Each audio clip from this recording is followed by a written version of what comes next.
Hi friends, welcome to Sankalp study success. So ఈ particular చాప్టర్లో మీకు 12th NCERT ఎకానమీలోని determination of income and employment. So far మన national income, money and banking two chapters important. First chapter introduction of micro economics వదిలేయండి. Second and third chapter చాలా important. And ఈ fourth chapter determination of income and employment, అంటే national income మీద depend అయిన chapter అనమాట. Okay, let us discuss detail each and every topic in this chapter. Again నేను మీకు important పాయింట్స్ని మాత్రమే అండర్లైన్ చేస్తాను, అవి మాత్రమే చదవండి, అన్ని చదవాల్సిన అవసరం లేదు. ఓకేనా? So determination of income and employment ఎలా ఉంటుంది, హౌ వీ కెన్ డిటర్మైన్ అని చెప్పేసి ఈ చాప్టర్లో ఉంటుందన్నమాట. ఈ మొత్తం పారాగ్రాఫ్లోని మీకు ఈ సెటారియస్ పారేబుల్స్ అని ఒకటి ఉంది కదా. So this one is important. అంటే ఏంటంటే, ఫర్ ఎగ్జాంపుల్ చూడండి, మీకు ఇంతకుముందు చాలాసార్లు చెప్పాను, అన్ఎంప్లాయ్మెంట్ రేట్ పెరిగిపోవడము, ఎంప్లాయ్మెంట్ తగ్గడము, ప్రైజ్ లెవెల్స్ పెరిగిపోవడము, అలాగే గ్రోత్ రేట్ తక్కువగా ఉండడము, జీడిపి రేట్ తక్కువగా ఉండడము, ఎకానమీ రెసిషన్స్లోకి వెళ్ళడము, ఇలా డిఫరెంట్ వేరియబుల్స్ అనేవి మనకి నార్మల్గా ఏదైనా ఒక కంట్రీలో ఉంటాయన్నమాట.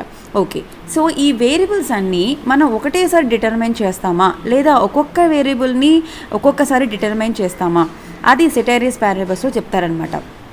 అంటే suppose if you concentrate on the determination of particular variable, for example ఒక పర్టికులర్ వేరియబుల్ అనుకోండి, ఏంటి, అన్ఎంప్లాయ్మెంట్ రేట్. ఓకేనా? అన్ఎంప్లాయ్మెంట్ రేట్ అనేది ఒకటి, అలాగే జీడిపి గ్రోత్ రేట్, అలాగే రెసిషన్, అదేవిధంగా ప్రైజ్ లెవెల్స్, అదేవిధంగా బ్యాంక్ రేట్స్, ఇలా మనకి డిఫరెంట్ టర్మ్స్ అనేవి ఎకానమీలో ఉంటాయి. సో ఈ వేరియబుల్స్ అన్నింటినీ ఒకటేసారి మనం డిటర్మైన్ చేస్తామా అంటే, సెటారియస్ పారాబుల్స్లో ఎలా చేస్తారు అంటే, మనకి ఏదో ఒక వేరియబుల్ని కౌంట్ చేస్తారనమాట.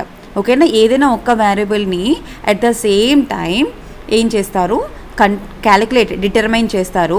అండ్ రిమైనింగ్ ఎలిమెంట్స్ ఏవైతే ఉన్నాయో వాటన్నింటినీ కాన్స్టెంట్గా ఉంచుతారు.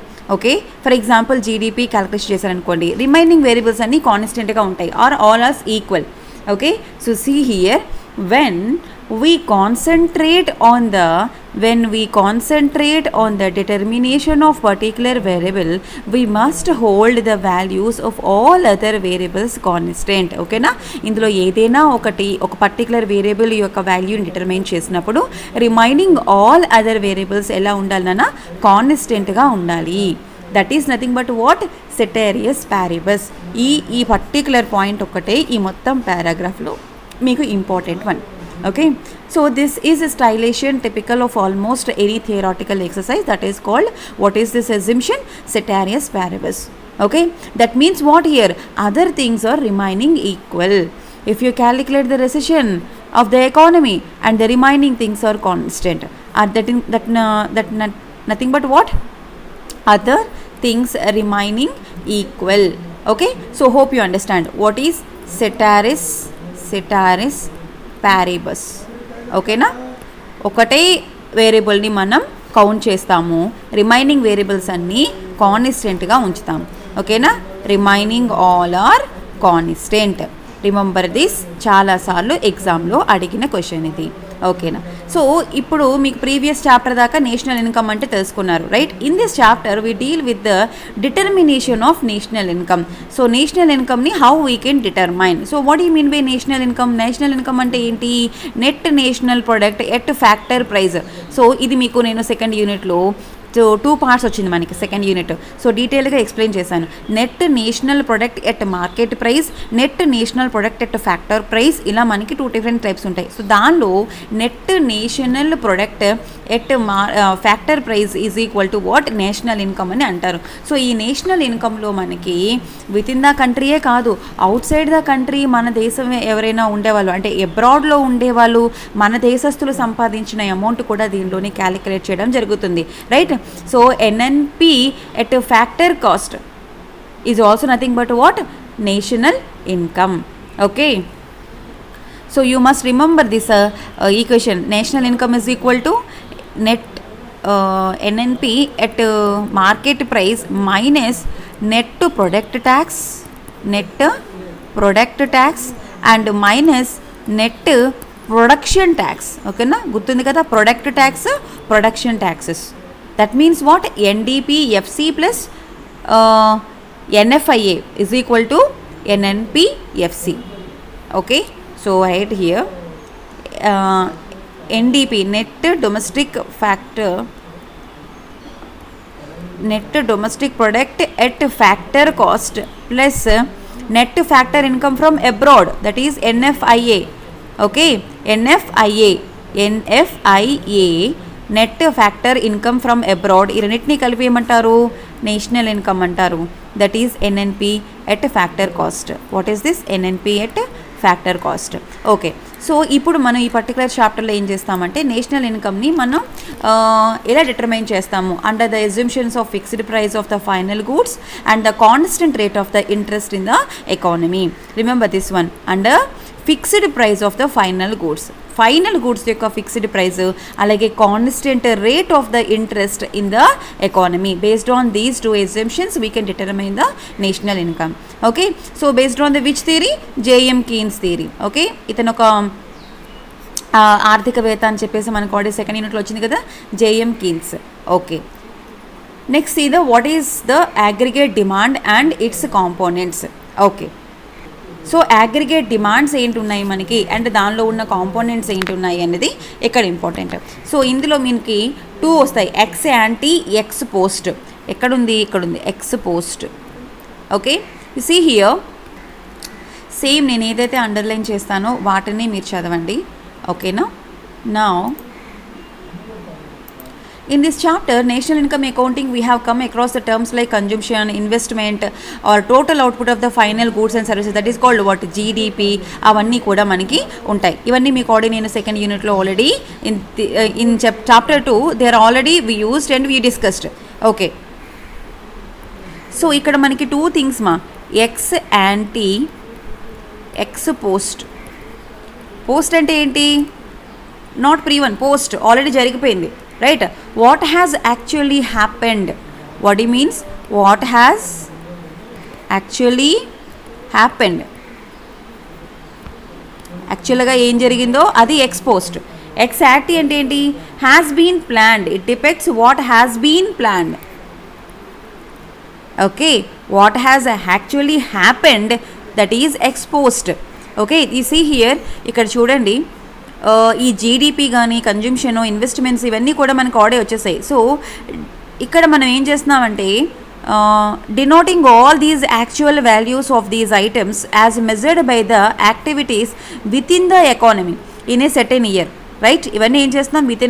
With in the economy certain year counting చేస్తున్నాం. Right, we call these actual values or accounting వాల్యూస్ని ఏమంటారు? ఎక్స్ పోస్ట్ అంటారు. ఓకేనా, సి హియర్, యాక్చువల్లో మనకి పోస్ట్ అనే వస్తుంది అనమాట, ex post. So here we call the actual values or accounting values is nothing but what? Ex post. So these terms however can be used with different కన్వెన్షన్స్లో use చేస్తాం మనం. Okay, ఇక్కడ consumption may denote not what the people have actually consumed in the given year. అంటే ఇక్కడ ఏంటంటే మనము ఆ particular ఇయర్లో ఎంత కన్జ్యూమ్షన్ చేసామో కాదు, ఎంత కన్జ్యూమ్షన్ చేయాలనుకుని ప్లాన్ చేసామో దాన్ని కూడా మనం క్యాల్కులేషన్ చేస్తామన్నమాట. ఓకేనా, consumption may denote not what people have actually consumed, ఎంత ఆ గివెన్ ఇయర్లో ఎంత కన్జ్యూమ్షన్ చేశారో కాదు. ఓకేనా, what they plan to consume during the same period also we can calculate. Right, similarly you see here the planned values of the variables, consumptions gaani, investment gaani or output of final goods are nothing but what? Ex ante. So hope you understand here. అంటే for example ఏంటంటే ఇక్కడ మీకు ఇప్పుడు ఒక వ్యక్తి ఉన్నారు, ఆ వ్యక్తి బిజినెస్ చేస్తున్నారు. సో తను ఏం చేయాలనుకున్నాడంటే ఈ కరెంట్ ఇయర్ అంటే producer plans to add 100 rupees worth goods to her stock by the end of the year. So end of the year అయినప్పటికీ 100 రూపీస్ వర్త్ గూడ్స్ని తన స్టాక్లో యాడ్ చేద్దాము అని అనుకున్నాడు. బట్ అంటే that means what? 100 rupees investment పెడదాము అని అనుకున్నారు. బట్ సడన్గా హ్యూజ్ సో ఏంటంటే సడన్గా తన యొక్క గూడ్స్కి డిమాండ్ పెరిగిపోయింది. సో డిమాండ్ ఎప్పుడైతే పెరిగిపోయిందో they need to sell in the market. Okay, so she volume of her sales exceeds what she had plan to sell. తను అమ్మాలని దానికన్నా ఎక్కువ వెళ్ళాయి అనమాట. In the market the volume of her sales exceeds what she had planned. ఓకేనా, ఆ sales అనేవి తను ప్లాన్ చేసిన దానికంటే ఎక్కువ వెళ్ళాయి. అప్పుడు ఏమైంది, ఈ ఎక్స్ట్రా డిమాండ్ని మీట్ చేయడం కోసం ఆడి తన దగ్గర ఉన్నటువంటి ఈ 100 రూపీస్ గూడ్స్లో 30 రూపీస్ గూడ్స్ని తను అమ్మేయాల్సి వచ్చింది. అప్పుడు ఎంత అయింది, 70 రూపీస్ ఓన్లీ అయింది inventory goes up to 70 rupees. So ఇక్కడ ఏంటి, తను ప్లాన్ చేసింది 100 రూపీస్, బట్ ఇక్కడ తను పెట్టాల్సింది ఎంత వచ్చింది, 70 రూపీస్. సో ఇక్కడ ఏంటి అంటే ప్లాన్ ఏదైతే చేశారో అది ఎక్స్ యాంటీ, ఏదైతే జరిగిందో actually happened that is exposed. Okay, so this is here in this case this is a ex ante, and this case what happened actually that is exposed. Okay, so we call the planned values of the variables, that is what are the planned values of variables.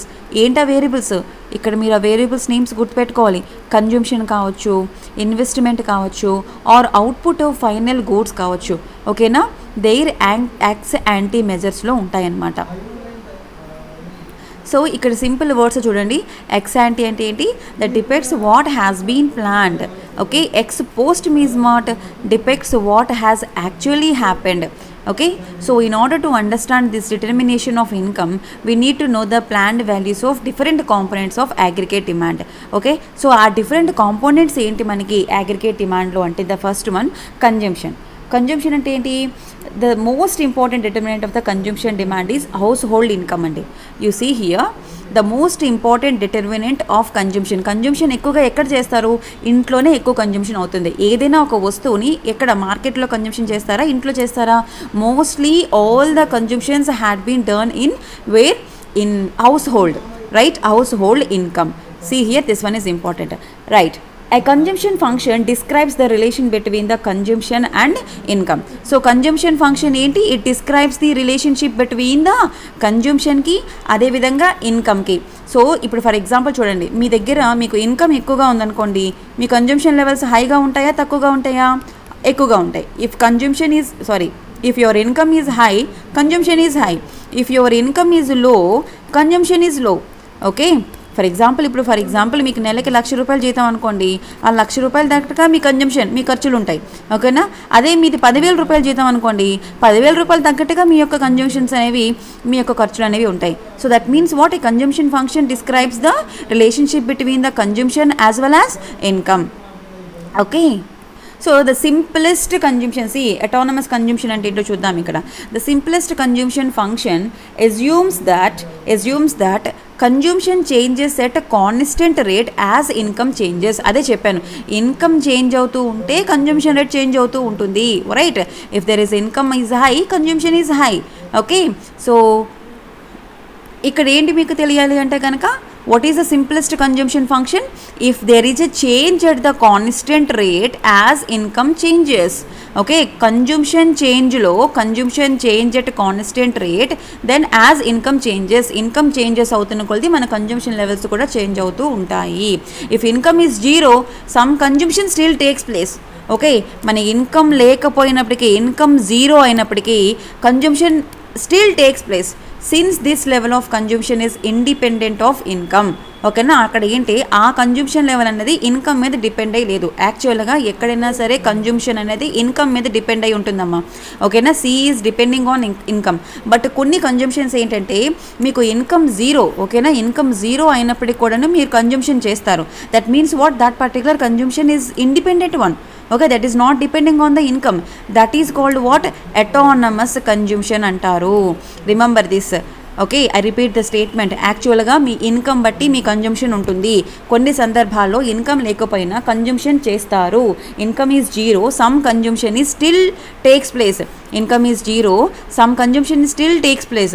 So ఆ consumption ఏమంటారు, autonomous consumption అంటారు. Autonomous అంటే ఏంటి, దేని మీద depend అయి ఉండదు, that is the independent one. ఇప్పుడు మనకు కొన్ని కాలేజెస్ ఉంటాయి, ఎటానమస్ కాలేజెస్ అంటాము. అంటే ఇప్పుడు గ్రూప్ ఆఫ్ కాలేజెస్ ఒక యూనివర్సిటీ మీద డిపెండ్ అయి ఉంటాయి. For example some ABC colleges ఉన్నాయనుకోండి, ఈ 3 colleges some JNTUK or Andhra university colleges అని, లేకపోతే జేఎన్టీయూ హైదరాబాద్ యూనివర్సిటీ అండర్లో వస్తాయి. అంటే ఏంటి, అవన్నీ ఇండిపెండెంట్ కాదు, యూనివర్సిటీ అండర్లో వస్తాయి. కానీ కొన్ని కాలేజెస్ అటానమస్ ఇది ఇస్తారనమాట. అంటే ఏంటి, they are not depending on the university. Okay, they are independent one అని అర్థం. అంటే వాళ్ళ ఎగ్జామ్స్ అవన్నీ కూడా వాళ్ళు ఓన్గా కండక్ట్ చేసుకుంటారు. సో లైక్ దిస్ కన్జంప్షన్లో కూడా ఏంటంటే మనకి అటానమస్ కన్జంప్షన్ అంటే this is not depending on the what income.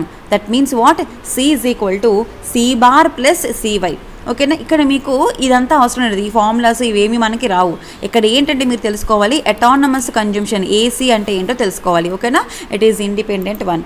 Okay, now see here కొన్ని ఇవి అవసరం లేదు ఎగ్జామ్కి. ఎగ్జామ్ పాయింట్ ఆఫ్ వ్యూలో రిమైనింగ్ థింగ్స్ ఏవి అవసరం లేదు, మీరు అవన్నీ చదివి టైం వేస్ట్ చేసుకోకండి. ఇక్కడ కొన్ని డెఫినిషన్స్ ఉన్నాయి కదా, ఇవి ఇంపార్టెంట్ అనమాట. Marginal propensity to consume, MPC అంటారు. ఓకేనా, not physics, maths, physics, chemistry. Okay, marginal propensity to consume, it is the change in the consumption per unit change in income. ఓకేనా, ఇన్కమ్లో చేంజ్ వస్తే కన్జ్యూమ్షన్లో చేంజ్ వస్తుంది. ఓకేనా, so that means what, it is the change in the consumption per unit if there is a change in the income. That is not but nothing but what, MPC, marginal propensity to consume. So దాన్ని ఎలా denote చేస్తారు, సితో generate చేస్తారు. So C is equal to delta C by delta Y. Okay, so it is denoted by the C and it is equal to delta C by delta V. So ఇక్కడ delta C అంటే ఏంటి, the change in the consumption per unit. ఓకేనా, ఒక యూనిట్కి consumption ఎంత change అవుతుంది, ఇన్కమ్లో ఎంత change వస్తే, that is what consumption by income, that is MPC. Now C marginal propensity to save, ఇక్కడ ఏంటి, ఇది కన్జ్యూమ్, దట్ మీన్స్ కన్జ్యూమ్షన్. ఇక్కడ ఏంటి, saving. So it is a change in the savings per unit change in the income. Okay, income change అయితే మీరు ఎంత savings చేస్తున్నారు. Okay, that is nothing but MPS, marginal propensity to save. So it is denoted by small S and it is equal to 1 minus yes. అంటే for example మీకు నెలకి 1,00,000 రూపాయలు జీతం అనుకోండి, మీ కన్జ్యూమ్షన్ 70,000 అనుకోండి, remaining 30,000 your savings, right. So మీకు ఆ నెల మొత్తంకి 70,000 సరిపోతుంది. సో రిమైనింగ్ 30,000 ఏంటి, మీకు సేవింగ్స్ అన్నట్టే కదా, రైట్. సో మీకు ఇన్కమ్ పెరుగుతూ ఉంటే సేవింగ్స్ పెరుగుతాయి, ఇన్కమ్ తక్కువగా ఉంటే సేవింగ్స్ ఎక్కడ ఉంటాయి, కన్జంప్షన్కే సరిపోతుంది, as you know already, right. So here it is the change in the saving per unit change in income. ఇన్కమ్లో ఎంత చేంజ్ వస్తే సేవింగ్స్లో ఎంత చేంజ్ వస్తుందో దాన్ని మార్జినల్ ప్రొపెన్సిటీ టు సేవ్ అని అంటారు.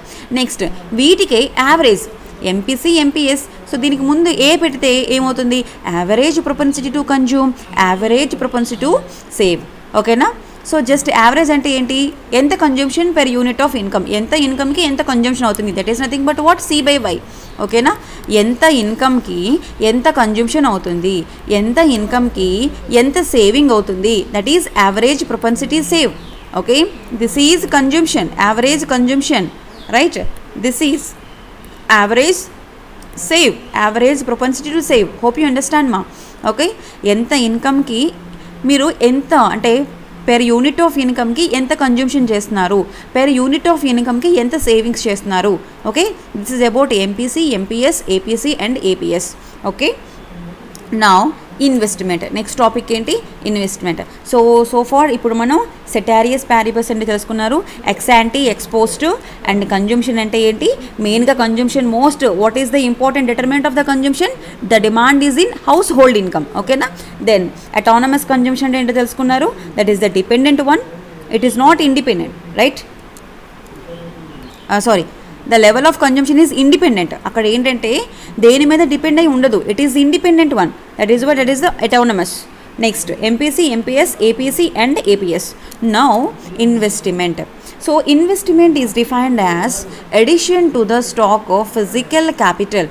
ఓకేనా, ఫిజికల్ క్యాపిటల్కి మనం ఎడిషన్గా యాడ్ చేస్తామన్నమాట. Addition to the stock of physical capital such as machines కానీ, బిల్డింగ్స్ కానీ, roads etcetera. That is anything that ads to the furniture productive capacity of the economy and changes in the inventory or the stock of finished goods of a producer. So this is nothing but what, investment. Investment ఏంటంటే మీ యొక్క పెట్టుబడి. ఓకేనా, already ఉన్న physical క్యాపిటల్కి మనం ఇంకా కొన్ని add చేస్తామన్నమాట. So investment is defined as edition to the stock of physical capital. So అవి మనకి మిషన్స్ కావచ్చు, బిల్డింగ్స్ కావచ్చు, రోడ్స్ ఎక్సెట్రా ఏవో ఒకటి. ఓకేనా, anything that add to the future productive capacity. So next product capacity పెంచుకోవడం కోసం ఇప్పుడు ఈ ఇయర్ మీరు ఒక 10,000 రూపీస్ ప్రొడక్ట్ అనుకోండి, నెక్స్ట్ ఇయర్ మీరు ఒక 1,00,000 రూపాయల ప్రొడక్ట్ని ఇవ్వాలనుకుంటున్నారు. అంత కెపాసిటీ పెంచాలి అంటే మీ దగ్గర ఉన్న ఇన్బిల్ట్ మిషన్స్ని వాటిని పెంచాలి, రైట్? సో మీరు అక్కడ ఇన్వెస్ట్మెంట్ పెట్టాలి. ఓకే, సో దానిని ఇన్వెస్ట్మెంట్ అని అంటారనమాట.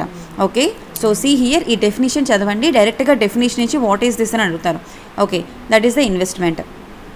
So note that here investment goods such as machines are also part of the final goods. Okay, they are not intermediate goods like raw materials. So raw materials ni manam intermediate goods ga anukuntam, but investment goods untayi kada, machines gaani buildings roads, investment goods ante manaki production పెంచడానికి మీరు చేసిన investment దేనిమైతే ఉందో ఆ investment గూడ్స్ని ఏమంటారు అంటే final goods అని అంటారు. Those are not intermediate goods, that is the another important point. Okay, so here investment goods such as machines are also part of final goods. Okay, they are not intermediate goods like raw materials. ఎందుకు? Machines produced in an economy in a given year are not used up to produce other goods but yield their service over a number of years. ఓకేనా, so ఆ machines మనకి జీవితాంతం, number of years, not జీవితాంతం అన్నకు ఒక 15 సంవత్సరాల్లో 20 సంవత్సరాల్లో మనకి వస్తాయి. ఓకేనా, వాటి యొక్క యూసేజ్ అని ఉంటుందన్నమాట. Okay, so here machines produced in economy in a given year, machines produced in economy in a given year are not used up. ఓకేనా, ఒక సంవత్సరం కోసమే మనం వాటిని వాడడం లేదు. Okay, so number of years మనం వాటి యొక్క ప్రతిఫలాన్ని పొందుతాం కాబట్టి మిషన్స్ని మీరు ఎలా అనుకుంటారు? ఫైనల్ గూడ్స్గా పరిగణించాలి. So see here machines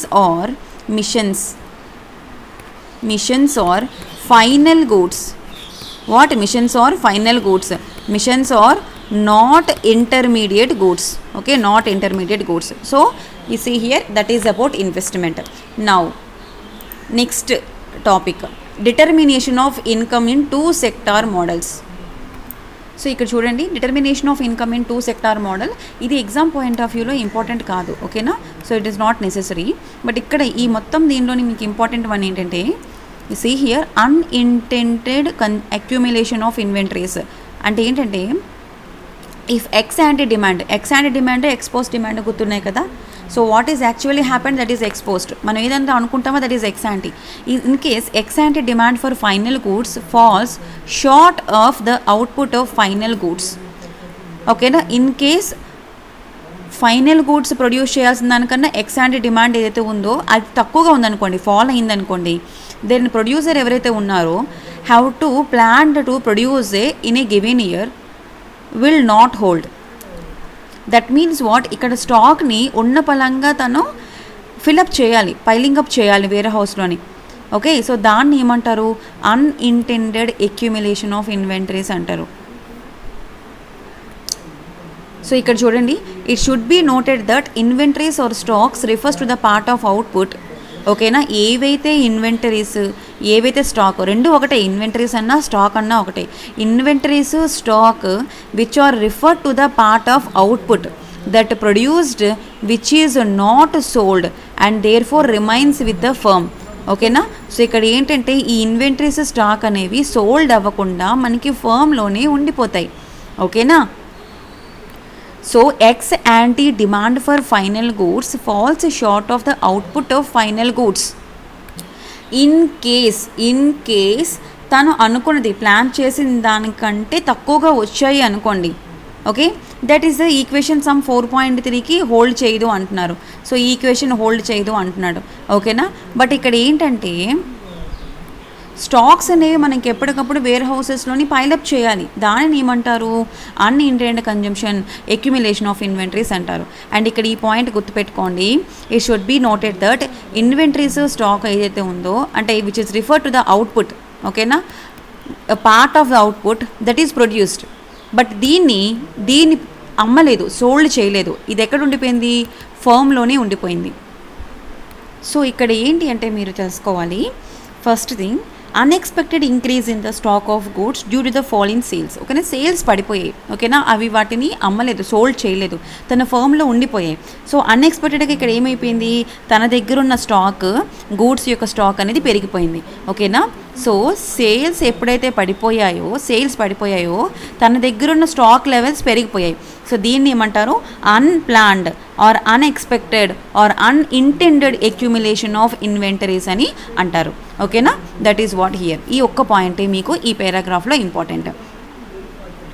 you see here change in inventory is called inventory investment అని అంటారు. ఓకేనా? ఇన్వెంటరీ చేంజ్ చేయడం కోసం మీరు చేసే ఇన్వెస్ట్మెంట్ని ఏమంటారు? ఇన్వెంటరీ ఇన్వెస్ట్మెంట్ అని అంటారు. Okay, it can be negative as well as positive. ఆ చేంజ్ అనేది మనకి నెగటివ్గా ఉండొచ్చు, పాజిటివ్గా ఉండొచ్చు. If there is a rise in inventory it is positive inventory investment. Okay, అంటే ఫర్ ఎగ్జాంపుల్ మీరు గూడ్స్లోని ప్రొడ్యూస్ చేయడం కోసం ఇన్వెస్ట్మెంట్ చేశారనుకోండి. ఓకేనా? ఫర్ ఎగ్జాంపుల్ ఒక 10,000 రూపాయలు ఇన్వెస్ట్మెంట్ చేశారు. ఈ గూడ్స్ ఇన్ కేస్ సేల్స్ ఎక్కువ అయ్యాయి అనుకోండి, if there is a rise in inventory it is positive inventory. Okay, అదే depletion of inventory, goods sold అవ్వలేదు, మీ దగ్గర ఉండిపోయి, that is what? Negative investment. ఓకేనా? So here positive investment and we have negative investment.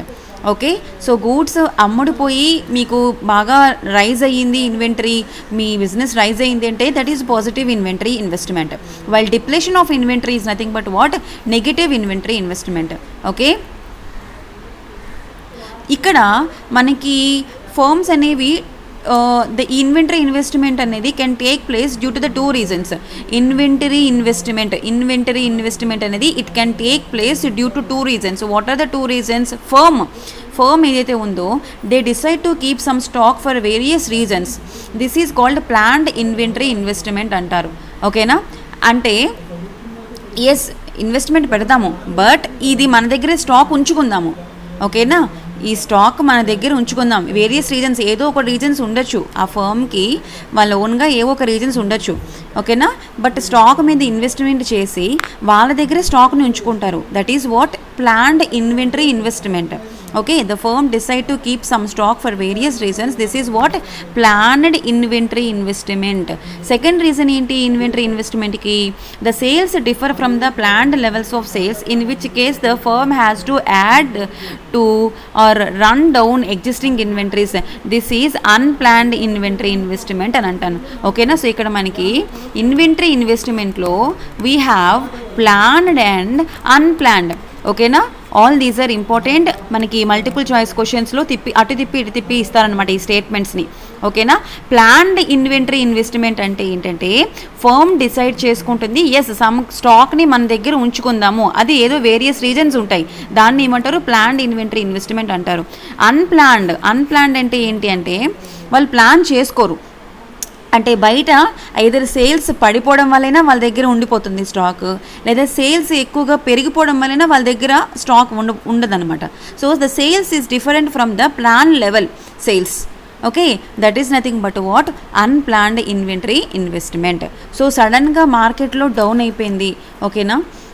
మార్కెట్లో down అయిపోయింది, there is a fall in the sales, ఆటోమేటిక్గా ఏంటవుతుంది? Unexpected increase in the stock of goods. ఓకేనా? వాళ్ళ దగ్గర గూడ్స్ యొక్క స్టాక్ అనేది, ఆ స్టాక్ ఆఫ్ గూడ్స్ అనేది పెరిగిపోతాయి అనమాట. దాన్ని అన్ప్లాన్డ్ ఇన్వెంటరీ ఇన్వెస్ట్మెంట్ అని అంటారు. Okay, these 2 are important points in this paragraph. Okay, now see the next topic. Determination of equilibrium income in the short run. Equilibrium income, so supply and demand, ఈ రెండు కూడా demand and supply in single market. Actually we analyse the equilibrium. This is microeconomic theory. Okay, we analyze the equilibrium of demand and supply in a single market. Okay, the demand and supply curves simultaneously determine the equilibrium price and equilibrium quantity. Okay na, this one is important ma. So demand and supply curves, so there is a demand curve and there is a supply curve. ఈ demand curve supply curve దేని నిర్ణయిస్తాయంటే equilibrium ప్రైస్ని and equilibrium క్వాంటిటీని determine చేస్తాయి. For example చూడండి, మీరు మార్కెట్లోని ఏదైనా ఒక ప్రోడక్ట్కి demand ఎక్కువగా ఉందనుకోండి. ఓకేనా, డిమాండ్ ఎక్కువగా ఉంది, సప్లై లేదు, సప్లై తక్కువగా ఉంది. ఓకేనా, డిమాండ్ అంటే మార్కెట్లో ప్రెజెంట్ 10 ఉన్నాయి అవి. ఫర్ ఎగ్జాంపుల్ ఒక 10 బిస్కెట్ ప్యాకెట్లు ఉన్నాయి. ఆ 10 బిస్కెట్ల ప్యాకెట్లకి డిమాండ్ ఎక్కువగా ఉంది. ఆ 10 బిస్కెట్ల ప్యాకెట్లకి సప్లై లేదు. అప్పుడు ఏమవుతుంది, వీటి కాస్ట్ ఉన్నదానికంటే పెరిగిపోతుంది. ఓకే, డిమాండ్ ఎక్కువగా ఉండి సప్లై తక్కువగా ఉంటే దాని యొక్క కాస్ట్ అనేది పెరిగిపోతుంది. అదే డిమాండ్ తక్కువగా ఉండి సప్లై ఎక్కువగా ఉందనుకోండి, ఓకేనా, 10కి బదులు 100 బిస్కెట్ ప్యాకెట్ సప్లై చేశారు, బట్ దానికి డిమాండ్ లేదు. అప్పుడు ఒక్కొక్క బిస్కెట్ ప్యాకెట్కి 10 రూపాయలకి 20 రూపాయలకి అమ్మినా ఆశ్చర్యపోకర్లేదు. ఇక్కడ డిమాండ్ ఎక్కువగా ఉంది, సప్లై తక్కువగా ఉంది. ఇక్కడ ఒక్కొక్క బిస్కెట్ ప్యాకెట్ని 1000 రూపాయలకి అమ్మినా ఆశ్చర్యపోనవసరం లేదు, ఎందుకంటే దీనికి డిమాండ్ ఉంది, డబ్బులు ఉన్నవాడు పెట్టి కొనుక్కుంటాడు, రైట్. మరి ఇక్కడ సప్లై ఎక్కువగా ఉంది, డిమాండ్ లేదు, అప్పుడు దీని కాస్ట్ 10 రూపీస్ అయినా ఉండొచ్చు, ఓకేనా. సో కొనేవాళ్ళు కొంటలేదు, ఎందుకంటే డిమాండ్ లేదు కాబట్టి.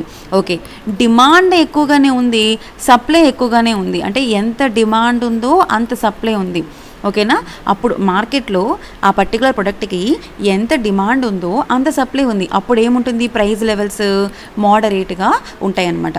Okay, so these are the 3 conditions in demand and supply equilibrium. Okay, so ఇక్కడ మీకు ఈ macro economic equilibrium with price level ఫిక్స్డ్లో డిఫరెంట్ మెథడ్స్ ఉంటాయి. అండ్ ఇవి ఎగ్జామ్ పాయింట్ ఆఫ్ వ్యూలో ఈ మెథడ్స్ మీద మన క్వశ్చన్స్ ఏమి రావు. ఇక్కడ మీకు కన్జ్యూమ్షన్లో అంటే కన్జ్యూమ్షన్, ఓకేనా, మనం ఏదైతే చేస్తామో ఏదైతే యూజ్ చేస్తామో దాన్ని కన్జ్యూమ్షన్ అంటారు. So ex ante consumption, ex ante planned investments అని 2 టైప్స్ ఉంటాయి.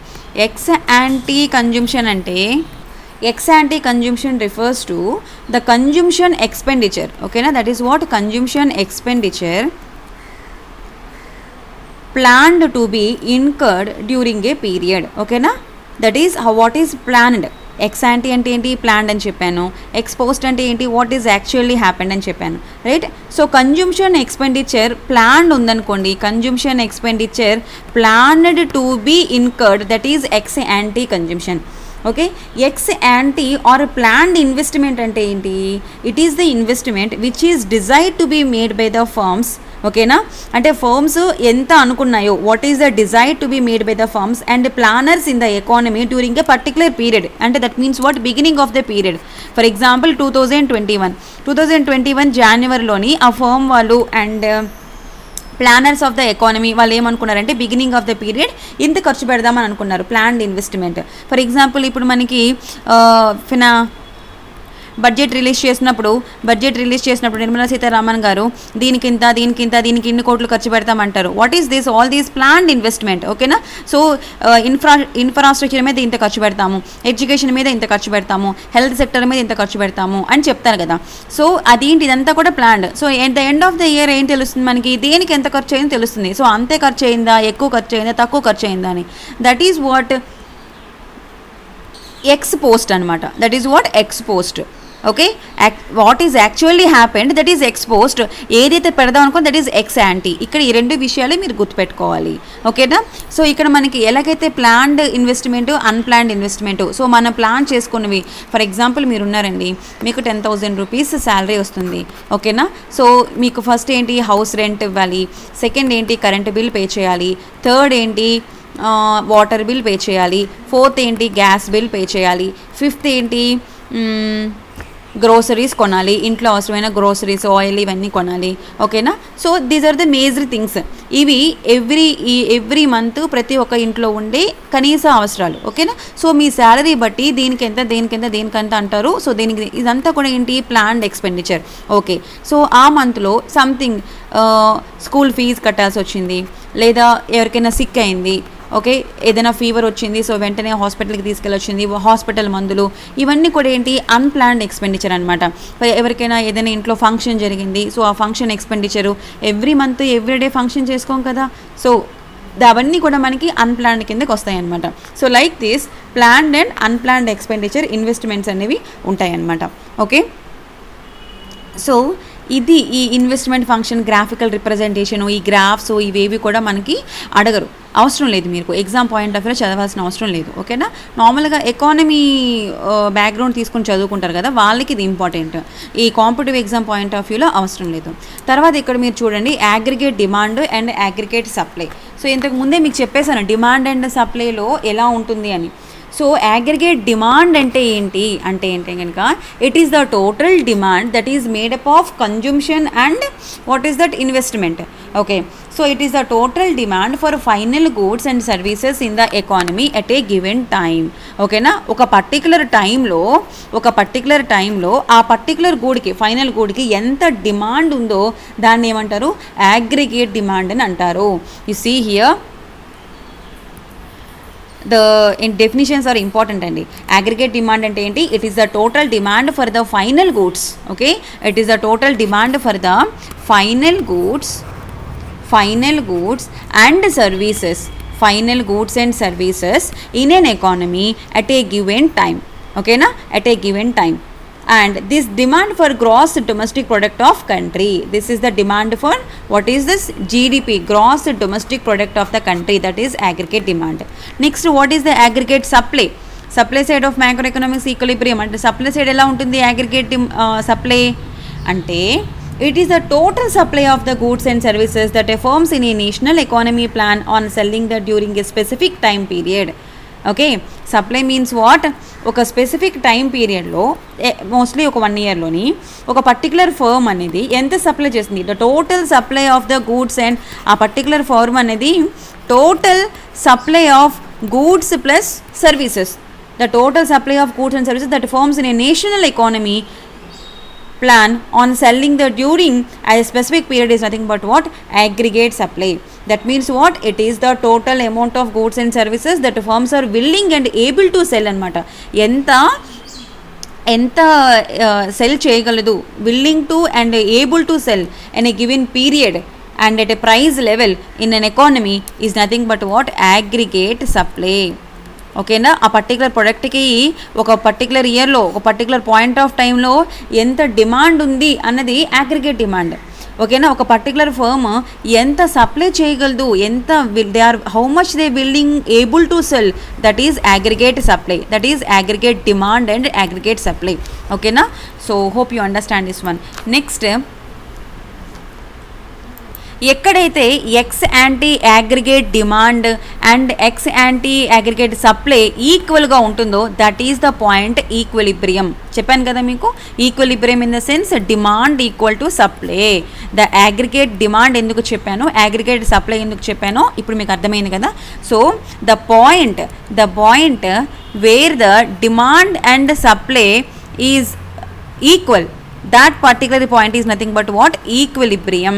Okay, so here in this point is very important, the point where x ante aggregate demand is equal to x ante aggregate supply will be equilibrium. You see here, this is the e diagram మనకి important అనమాట.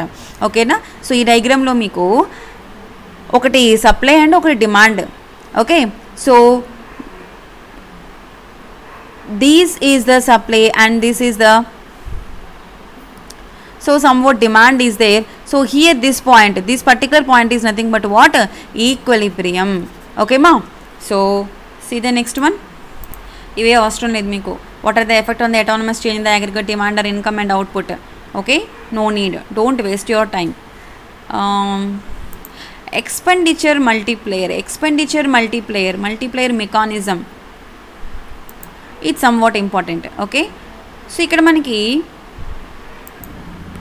ఇక్కడ చూడండి, the ratio of the total increment in the equilibrium value of final goods output to the initial increment in autonomous expenditure is called what, investment multiplier.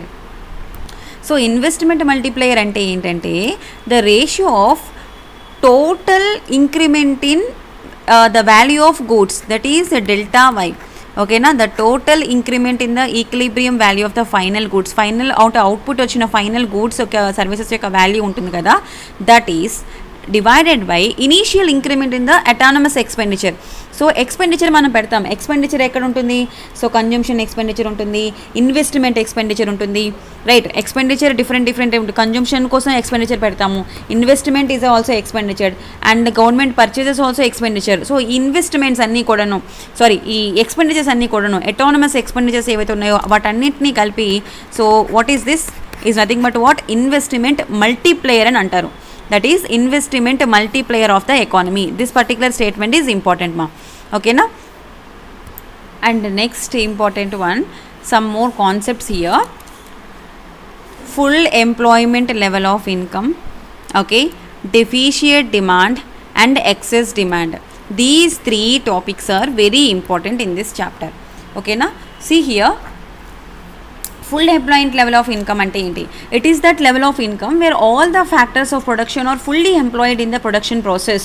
That means full employment అనేది పూర్తిగా ఉండడం అనమాట. అందరూ all are employment. Full employment level of income is that of level of income where all the factors are productions are fully employed in the production process. ఆ particular production ప్రాసెస్లో all these are fully employed. That is nothing but what? Full employment of level of income. Okay, now come to the what? Deficient demand. Deficient demand ante the equilibrium level of, see ikkada full employment level of income and deficient demand DD and excess demand ED. Okay na, ee 3 points important. Second one ఏంటంటే deficient demand అంటే the equilibrium level of output may be more or less than the full employment level of output. Full employment level of output కంటే equilibrium level of output అనేది either ఎక్కువైనా ఉండొచ్చు are తక్కువైనా ఉండొచ్చు. అదే if it is less ఉందనుకో, ఇక్కడ మీరు రెండు విషయాలు గుర్తుపెట్టుకోవాలి. Full employment level is greater than, okay, equilibrium level of output. If it is less than, full employment is less than equilibrium, so that is what the difference between demand and excess demand. You see, it is less than the full employment of output. It is due to the fact that demand is not enough to employ all factors of production. Okay, that means what? It is due to the fact that the demand is not enough to employ all factors of production. This situation is called what? Deficient demand అని అంటారు. It leads to declining the prices in the long run. So deficient demandలో అంటే demand తగ్గిపోతే ఆటోమేటిక్గా ఏమవుతుంది, price అనేది decline అయిపోతుంది. There is a declining the prices. So full employment level is less than the, so ఇక్కడ equilibrium output అనేది తక్కువగా ఉందనుకోండి ఫుల్ ఎంప్లాయ్మెంట్ లెవెల్ కంటే. ఓకేనా, equilibrium level of output, equilibrium level of output is less than full employment level is nothing but what? Deficient demand. So దీని కారణంగా మనకి ఏంటి, కొంతకాలానికి డిమాండ్ పడిపోవడాన్ని డెఫిషియట్ డిమాండ్ అంటారండి. డిమాండ్ ఎక్కువగా ఉండని ఏమంటారు, ఎక్సెస్ డిమాండ్ అని అంటారు. Okay, so on the other hand equilibrium level of output is more than full employment level. Okay, that is the case what? Full employment level తక్కువగా ఉంటుంది, equilibrium level అనేది ఎక్కువగా ఉంటుంది. Right, see equilibrium level of output is greater than full employment level. Okay, that means what? Excess demand. So excess demand ఉన్నప్పుడు if the equilibrium level of output is more than the full employment level, it is due to the fact that demand is more than the level of output. Output కంటే demand ఎక్కువగా ఉందనుకోండి, దాన్ని ఏమంటారు? Full employment level అంటారు. The situation is called what? Excess demand. It leads to rise in the prices. ఇది మీకు నేను ఇంతకుముందు చెప్పాను ఆల్రెడీ. ఓకే, అంటే ఈ స్టార్టింగ్లో అంటే డిమాండ్ వాటి గురించి వచ్చినప్పుడే నేను మీకు ఎక్స్ప్లెయిన్ చేశాను. రైట్, డిమాండ్ అండ్ సప్లై దగ్గర. సో డిమాండ్ ఎక్కువగా ఉంది, ఓకే, డిమాండ్ ఎక్కువగా ఉంది బట్ అవుట్పుట్ లేదు, అంటే సప్లై లేదు. ఓకే, డిమాండ్ ఎక్కువగా ఉంది, అవుట్పుట్ తక్కువగా ఉంది. That means what? Excess demand. What is this? Excess demand. There is no output, there is no full employment. Okay, so huge demand is there, demand is more here, level of output that is produced at the full employment level, that is excess demand. demand ఎక్కువగా ఉన్నప్పుడు ఏంటవుతుంది? Price level అనేది increase అవుతుంది. Okay, అదే demand is less. Okay, demand is less and output is more. Okay, supply ఎక్కువగా ఉంది, demand తక్కువగా ఉంది, అప్పుడు ఆటోమేటిక్గా ఏమవుతుంది? ప్రైస్ వాల్యూస్ అనేవి తగ్గిపోతాయి. ఓకేనా, సి ఆ బిస్కెట్ ప్యాకెట్ తీసుకొని నేను మీకు ఒక ఎగ్జాంపుల్ చెప్పాను కదా, అదే. సో ఇన్ దిస్ కేస్ దీన్ని ఏమంటారు? డెఫిషియట్ డిమాండ్ అని అంటారు. Deficient demand. So hope you understand. Deficit demand and excess demand చాలా చాలా ఇంపార్టెంట్ అమ్మా. డెఫిషియట్ డిమాండ్ అంటే ఏంటంటే డిమాండ్ తక్కువగా ఉండి డిమాండ్ తక్కువగా ఉండి సప్లై ఎక్కువగా ఉంటే ప్రైజెస్ పడిపోతాయి. దాన్ని డెఫిషియట్ డిమాండ్ అని అంటారు. ఓకేనా, డిమాండ్ ఎక్కువగా ఉండి అవుట్పుట్ తక్కువగా ఉండి ఓకేనా ప్రైజెస్ ఎక్కువైపోతే దాన్ని ఎక్సెస్ డిమాండ్ అని అంటారు. సో ఈ కేసులో మనకి ప్రైజెస్ ఎక్కువ అవుతాయి, ఈ కేసులో మనకి ప్రైజెస్ తక్కువ అవుతాయి. ఓకేనా, this is about how to determine the national income and employment. Okay, this is about this chapter. Hope you understand this one. Okay, so I'll stop here. ఇక్కడ నేను ఏవైతే అండర్లైన్ చేశానో, ఏవైతే మీకు చెప్పానో, ఎక్స్ప్లెయిన్ చేశానో అవి మాత్రమే మీ నోట్స్లో ఉండాలి. So I'll write here. So మీ నోట్స్లో మీకు ఫస్ట్ వన్ ఏంటి, సిటారియస్ ప్యారిబస్ గురించి ఉండాలి. ఓకేనా, ceteris paribus. And the next one ex ante గురించి ఉండాలి అండ్ ఎక్స్ పోస్ట్ గురించి ఉండాలి. అండ్ ఇంకేంటున్నాయి, కన్జంప్షన్ గురించి ఉంది. ఓకేనా, కన్జంప్షన్ గురించి and autonomous consumption. Autonomous consumption అంటే ఏంటి, independent one, autonomous consumption. Okay, and next one MPC, marginal propensity to consume. Okay, అలాగే మార్జినల్ ప్రొపెన్సిటీ టు సేవ్, దీనికి average, marginal propensity and average propensity to consume, అలాగే average propensity to save. ఓకేనా, and next investments అంటే ఏంటి, ఈ ఇన్వెస్ట్మెంట్స్లో మనకి మీకు చెప్పాను అక్కడ ఇన్వెస్ట్మెంట్ గూడ్స్ అంటే మీరు పెట్టిన ఇన్వెస్ట్మెంట్ అనేది ఏదవుతుందో బిల్డింగ్ వాటి మీద పెట్టింది అది ఇన్వెస్ట్మెంట్ గూడ్స్ అంటారు. ఓకేనా, so they are not the intermediate goods అని, ఆ విషయాన్ని మీరు గుర్తుపెట్టుకోవాలి అక్కడ. అండ్ ఈ aggregate demand and aggregate supply అంటే ఏంటి, aggregate demand and aggregate supply and investment multiplayer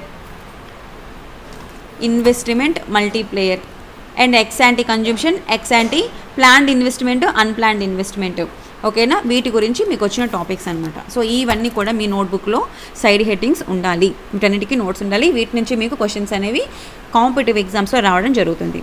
okay, hope you understand. So please do subscribe to our channel for more videos. Thank you for watching.